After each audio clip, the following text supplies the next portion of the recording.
ఓం నమః శివాయ. ఓం నమో నారాయణాయ. ఓం శ్రీ స్వర్ణాకర్షణ కాళభైరవాయ నమో నమః. ఓం శ్రీ నరదృష్టి నివారణ కాళభైరవాయ నమో నమః.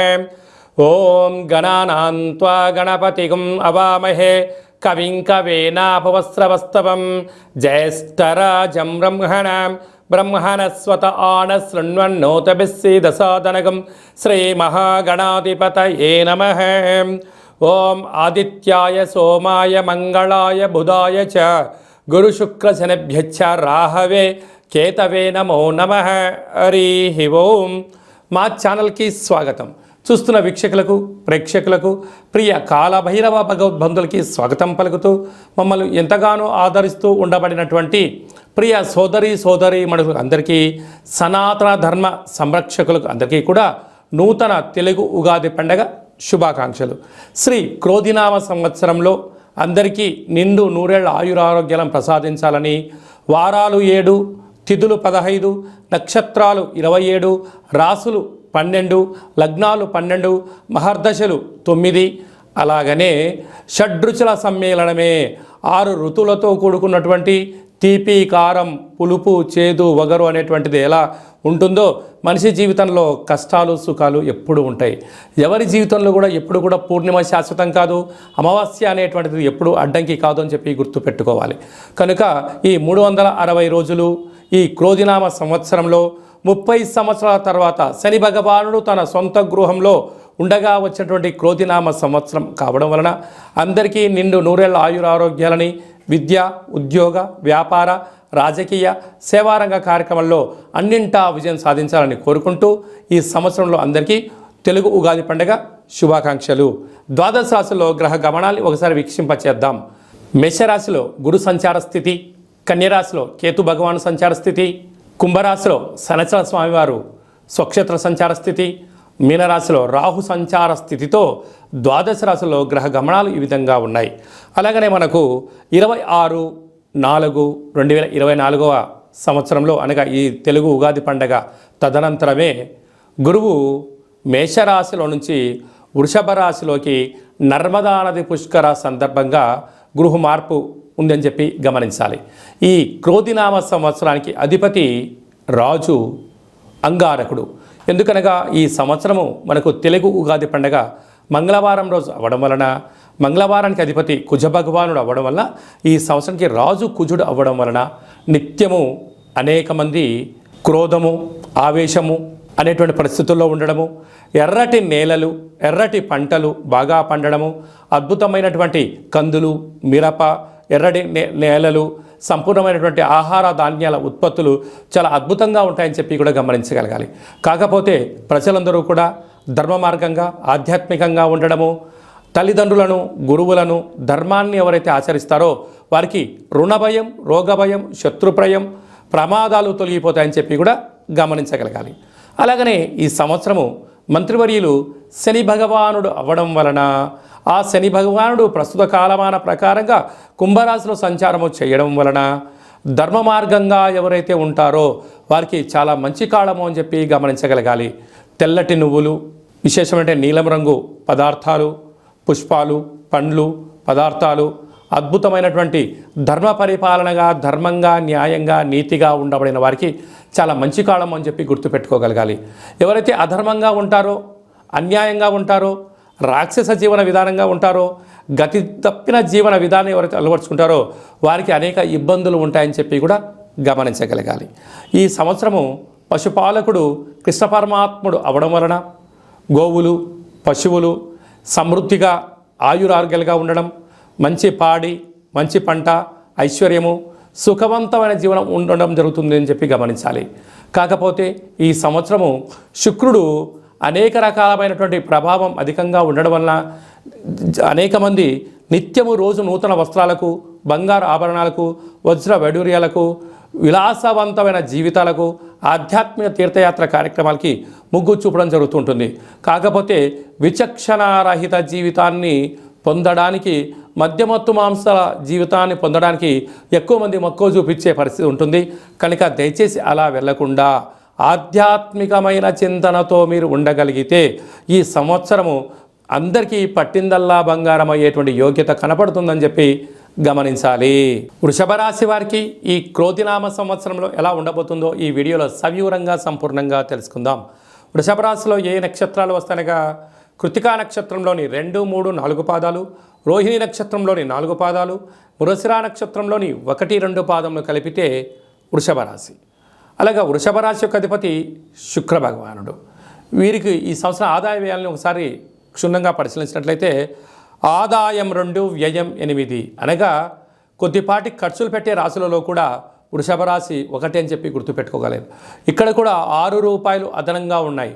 కనుక ఈ సంవత్సరం మీరు ఏంటంటే ఖర్చులు తగ్గించుకోవాలి, విలాసాలకు దూరంగా ఉండాలి, వాహన ప్రమాదాలు పొంచి ఉన్నాయి, అనేకమైన ఖర్చులు ఉన్నాయి. కనుక వీలైనంత వరకు మౌనం, ధ్యానం, ఆధ్యాత్మికత, వీలైనంత వరకు పెద్దవారి మాట విన్నట్లయితే వీటన్నిటి సవరించుకునే పరిస్థితి అధికంగా ఉంటుంది. మితిమీరిన వేగాలు పనికిరావు. తొందరపడి మీరు ఫ్యాక్టరీలు, కర్మాగారాలు, వ్యాపారాలు ప్రారంభించకపోవడమే ఉత్తమోత్తమం అని చెప్పి గమనించగలగాలి.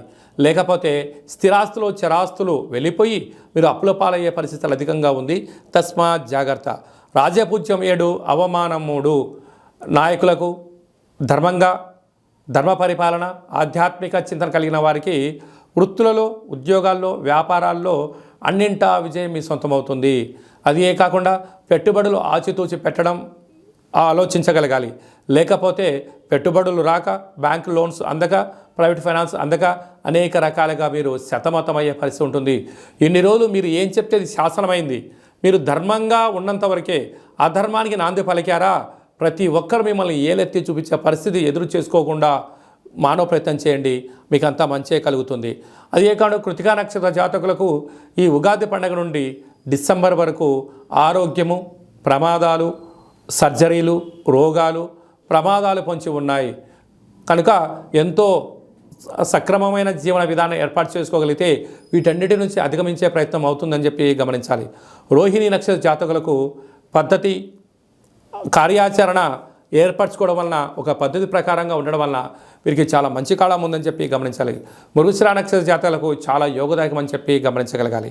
అదే కాకుండా ఈ సంవత్సరము ఈ రాశాధిపతి శుక్రుడు అవ్వడం, ఈయన సేనాధిపతి, అర్ఘ్యాధిపతి, మేఘాధిపతి కూడా అవ్వడం వలన వ్యవసాయ సోదరీమణులకు మంచి పంట పండడం, తెలుపు ధాన్యం అనగా పత్తి, వడ్లు బాగా పండడం, వ్యవసాయ క్షేత్రాల్లో సకాలంలో వర్షము, నీరు అందడము, అలాగనే సంపూర్ణమైనటువంటి నాయకత్వపు లక్షణాలుగా ఉండడము, ధర్మంగా ఉండడము, నిత్యం నూతన వస్త్రాలు ధరింపచేయడము, వజ్ర వైడూర్య మరకత ఆభరణాలతో విలాసవంతమైన జీవనాన్ని పొందడానికి అవకాశం ఉంది.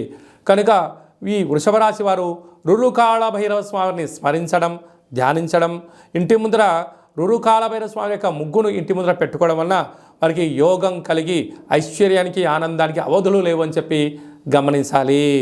ఈ తెలుగు ఉగాది పండగ ఈ సంవత్సరం మొత్తాన్ని బాగా మనం పరిశీలించినట్లయితే గ్రహ గమనాలలో పెద్దగా మార్పులు లేవు. గురు భగవానుడు ఒక్కడే మేషరాశిలో నుంచి వృషభ రాశిలోకి సంచార స్థితి ఉంది. కనుక వీలైనంత వరకు ధర్మము, ఆధ్యాత్మికత, నిత్యము, ఆరోగ్యము, సంపూర్ణమైనటువంటి ప్రతి ఒక్క వ్యక్తిగత జాతకంలో మీరు అందరిపైన గ్రహ గమనాల పరిస్థితి చాలా అధికంగా ఉంటుంది. కనుక సూర్యోదయపు మునుపురమే లేవడము, పచ్చటి పైరు పొలాలలో సంచారము చేయడము, ఆకులతో కూడుకున్న జీవన విధానాన్ని ఏర్పాటు చేసుకోగలిగినట్లయితే మంచి కాలం ఉంటుందని చెప్పి గమనించగలగాలి. ఈ సంవత్సరము ఏప్రిల్ ఆఖరు నుండి ఆగస్టు 8వ తారీఖు వరకు అనగా 100 రోజులు దరిదాపు వివాహాది శుభ కార్యక్రమ ముహూర్తాలు లేవని చెప్పి ముందస్తుగా గమనించగలగాలి. కనుక ఈ సంవత్సరం అంతనూ కూడా మనం అద్భుతమైన విజయం సాధించగలగాలి అన్నట్లయితే ఒక్కొక్క నెలలో ఒక్కొక్క కాళభైరవ స్వామి వారు ఉంటారు. కనుక ఆ కాళభైరవ స్వామి యొక్క స్మరణ, కాళభైరవ స్వామి యొక్క కూష్మాండ దీపము, కాళభైరవ హోమము, కాళభైరవ రక్షణ కంకణాన్ని మనం ధరించగలిగినట్లయితే ఈ సంవత్సరాంతము కుజుడి యొక్క ప్రభావము, శని భగవానుడి యొక్క ప్రభావము తీక్షణ తగ్గి వృత్తులలో, ఉద్యోగాల్లో, వ్యాపారాల్లో మనం అనుకుంటున్న విజయం మన సొంతం అవుతుందని చెప్పి గమనించాలి. ఇంకనూ మనం విజయం సాధించగలగాలి అన్నట్లయితే ఈ యొక్క పాత్ర కంచు పాత్ర అంటారు. అంటే కంచు మోగినట్టు కనకంబు మోగదు గదరా సుమతి అని చెప్పి మనకు సుమతి శతకంలో చెప్పుకున్నాం. ఇక్కడ రాసులు 12 ఎలా ఉంటాయో 12 రాసులను ఇందులో అచ్చు వేయడం జరుగుతుంది. ఈ యొక్క పాత్రను మనం ఇంట్లో ప్రతిరోజు పూజ చేసుకున్న తదనంతరము 2 అగరబత్తులను వెలిగింపజేసుకొని మనసులో ఏదైతే కోరిక ఉందో కోరుకొని ఓం స్వర్ణాకరేషణ కాళభైరవాయ నమో నమః అనేటువంటి మంత్రాన్ని ఉచ్చరింపచేస్తూ ఇలా చిన్నగా శబ్దాన్ని చేసినట్లయితే ఓంకార శబ్దం రావడం జరుగుతుంటుంది. ఇలాగా ఈ ఒక ఓంకార శబ్దాన్ని ఇలా చిన్నగా ఇలా వృత్తాకారంలో తిప్పినట్లయితే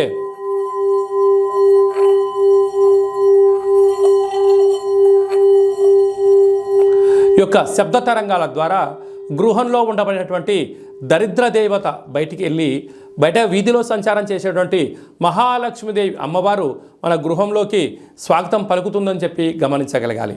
అలాగనే నరదృష్టి యొక్క ప్రభావాలు, గృహ వాస్తు దోష నివారణలు, యంత్ర మంత్ర తంత్ర పరతంత్ర పరక్రియ అంటే తాంత్రిక ప్రయోగ దోషాలు ఏమైనా కలిగినట్లయితే కూడా ఈ శబ్ద తరంగాల ద్వారా శబ్ద ధ్వని ద్వారా మానవుని శరీరంలో ఉండబడినటువంటి షట్చక్రాల మూలాధార, స్వధిష్టాన, మణిపూరక, విశుద్ధ, అనహత, ఆజ్ఞా చక్రాలు వికసింపచేసి వ్యక్తిలో ఉండబడినటువంటి అద్భుత జ్ఞానములు, సంపూర్ణమైనటువంటి ఐశ్వర్యము, ఆనందానికి స్వాగతం పలుకుతారు అని చెప్పి గమనించాలి.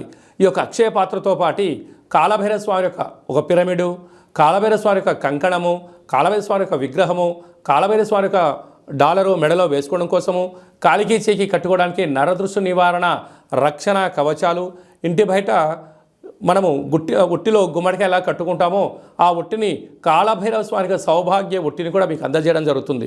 ఈ కావలసిన వారికి మన యొక్క దేవాలయంలో ప్రతి నెలలో 4 మంగళవారాలు, 4 శనివారాలు, శుద్ధాష్టమి, పూర్ణిమ, బహుళాష్టమి, అమావాస్య సందర్భంగా ఒక్కొక్క నెలలో ఒక్కొక్క కాళభైరవ స్వామి ఉంటారు కనుక ఆ కాళభైరవ స్వామి యొక్క పూజా కార్యక్రమాన్ని మీకు వాట్సాప్ ద్వారా లైవ్ కూడా చూపించి స్వామివారికి ఆశీస్సులు మీరు పొందగలరు. కనుక అక్షయ పాత్రను మన గృహంలో పెట్టుకుందాం, అష్ట కష్టాలకు స్వస్తి పలుకుదాం, ఐశ్వర్యానికి ఆనందానికి స్వాగతం పలుకుతాం అని చెప్పి గమనించాలి. అలాగే మీ వ్యక్తిగత జాతకం తెలుసుకోవాలనుకుంటున్నారా? మీ యొక్క పేరు, పుట్టినటువంటి తేదీ, నెల, సంవత్సరం, పుట్టిన సమయాన్ని రాసి మీరు వాట్సాప్లో పంపించగలిగినట్లయితే 100 సంవత్సరాల జాతకాన్ని వ్రాసి మీకు పంపించి మీరు పుట్టినప్పుడు గ్రహ గమనాలు ఎలా ఉన్నాయి, ప్రస్తుత కాలమాన ప్రకారం ఎలా ఉన్నాయి, భవిష్యత్తులో ఎలా ఉండబోతున్నాయో సవివరంగా సంపూర్ణంగా మీకు తెలియజేయడం జరుగుతుంది. అలాగనే చాలామందికి పుట్టినటువంటి కాల సమయంలో డేటా బర్త్లు లేనటువంటి కారణం వలన మీ పేరు యొక్క మొదటి అక్షరాన్ని అనుసరిస్తూ రాశిని, భూత భవిష్యత్ వర్తమానాన్ని కాళభైరవ ఉపాసన చేత గవళ ద్వారా అనగా రమణ శాస్త్రం ద్వారా మీకు తెలియజేయడం జరుగుతుంది. అలాగా మీ యొక్క కలిగినటువంటి అబ్బాయికి కానీ అమ్మాయికి కానీ ఆధ్యాత్మికంగా జన్మనామము ఏం పెట్టాలో తెలుసుకోవాలనుకుంటున్నారా? ఆధ్యాత్మికమైన మంచి పేర్లను మన యొక్క దేవాలయంలో మీకు తెలియజేయడం జరుగుతుంది. అలాగే మీ అబ్బాయి కానీ అమ్మాయి కానీ ఎంత ప్రయత్నం చేసినా సంబంధం ముడిపడడం లేదా, ఎందుకు పడట్లేదో మనకు తెలియజేయడం జరుగుతుంది. వచ్చే వధువు కానీ వరుడు యొక్క జాతకంలో గణాలు, గుణాలు, జాతకము, సంతానము, విదేశీయానము, యోగాలు ఎలా ఉన్నాయి, దోషాలు ఏమన్నా ఉన్నాయో కూడా వివాహ జాతక పరిశీలన వివాహానికి సంబంధించినటువంటి సంపూర్ణంగా మీకు తెలియజేయడం జరుగుతుంది. అలాగే గతంలో వివాహమైనటువంటి దంపతులు తరచుగా గొడవ పడడం కానీ, నిత్యం అనేక రకాల ఇబ్బందులతో పడడం కానీ, విడిపోవడం కానీ, అలాగే పోలీస్ స్టేషన్లు, కోర్టు మెట్లో విడాకులకు తీసుకోవాలి అనుకుంటున్న వారందరికీ కూడా ఒక చిన్న ఆధ్యాత్మిక సలహా ఏమిటయ్యా అనగా మీ యొక్క పేరులో కానీ మీ జాతకంలో కానీ స్వల్పమైన మార్పులు చేయడం వలన మీకు ఎలాంటి ఇబ్బందులు లేకుండా పార్వతీ పరమేశ్వరులు ఎలా కలిసి ఉంటున్నారో అలాంటి కలిసి ఉండడానికి ఆధ్యాత్మిక సలహాలు సూచనలు ఇవ్వడం జరుగుతుందని చెప్పి గమనించాలి. అలాగనే చాలామందికి కాళభైరవ మంత్ర సాధన ఎలా చేయాలి, మంత్రాన్ని ఎలా తీసుకోవాలి, ఎలా మనము ముందుకు తీసుకెళ్లాలో మన యొక్క దేవాలయంలో మీకు మంత్ర ఉపదేశం చేయడం కూడా జరుగుతుందని చెప్పి గమనించాలి. కనుక ఈ క్రోధినామ సంవత్సరంలో అందరికీ శుభం, జయం, లాభం జరగాలని కోరుకుంటూ ఆశీర్వచనం. ఓం రాజాదిరాజాయ ప్రసహ్య సాహినే నమో వయం వై శ్రవణాయ కుర్మహే సమే కామాన్ కామకామాయ మహ్యం కామేశ్వరో వై శ్రవణో యదదాతు కుబేరాయ వై శ్రవణాయ మహారాజాయ నమః. శతమానం భవతి శతాయు పురుష సతేంద్రియ ఆయుష్యేవేంద్రియే ప్రతిష్టతి ధనం ధాన్యం బహుపుత్రలాభం శత సంవత్సరం దీర్ఘమాయు సర్వే జనా సుఖినో భవంతు లోకా సమస్తా సుఖినో భవంతు సర్వం శ్రీ కాళభైరవ దేవతార్పణమస్తు. ఈ వీడియో మీకు నచ్చినట్టయితే లైక్ చేయండి, షేర్ చేయండి, మా ఛానల్ని సబ్స్క్రైబ్ చేసుకోండి. నేను చేస్తున్న ఆధ్యాత్మిక వీడియోలు మీకు ముందస్తుగా నోటిఫికేషన్గా రావాలి, అందరికన్నా ముందు మీరు చూడాలి అన్నట్టయితే గంట సింబల్ ప్రెస్ చేయండి, పైన అలానే బటన్ కూడా తెలియచేయండి. భగవద్బంధులకు, మిత్రులకు, స్నేహితులకు మీరు ఎవరి క్షేమానైతే కోరుకుంటున్నారో లేక మీ క్షేమాన్ని ఎవరైతే కోరుకుంటున్నారో ఈ కాళభైరవ స్వామి యొక్క విషయాన్ని మీరు వారికి చేరవేయండి. హిందూ ధర్మాన్ని కాపాడండి.